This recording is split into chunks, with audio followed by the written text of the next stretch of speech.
Kalau kita sebut pasal negara besar kat dunia, ramai akan fikir US, China ataupun Rusia. Tapi tahu tak, ada satu negara yang nampak kecil atas peta, tapi sebenarnya gila besar dan gila ramai orang. Ini dia, Indonesia. Negara yang terdiri daripada lebih 17,000 pulau. Kalau kau kira satu hari satu pulau pun, ambil masa 46 tahun nak lawat semua. Dari segi luas, Indonesia adalah negara ke-14 terbesar di dunia. Lebih besar dari Jepun, Malaysia, Thailand dan Vietnam.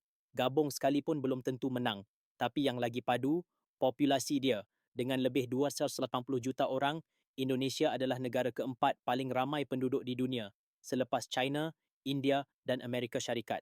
Setiap satu daripada 30 manusia atas bumi adalah rakyat Indonesia banding dengan jiran-jiran dia. Malaysia ada 33 juta, Thailand 70 juta, Filipina 115 juta, Singapura tak sampai 6 juta, Indonesia 280 juta. Kalau seluruh Malaysia, Thailand dan Singapura bersatu sekalipun, masih tak boleh lawan jumlah rakyat Indonesia.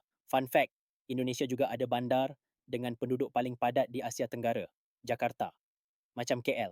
Dan tahu tak, walaupun banyak pulau, lebih separuh penduduk Indonesia duduk kat satu pulau je, iaitu Pulau Jawa. Bayangkan letak 150 juta orang atas satu pulau.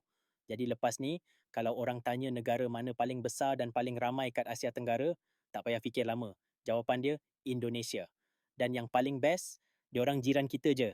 Kalau korang pernah pergi Indonesia, share pengalaman best korang kat ruangan komen dan jangan lupa subscribe, kita serumpun.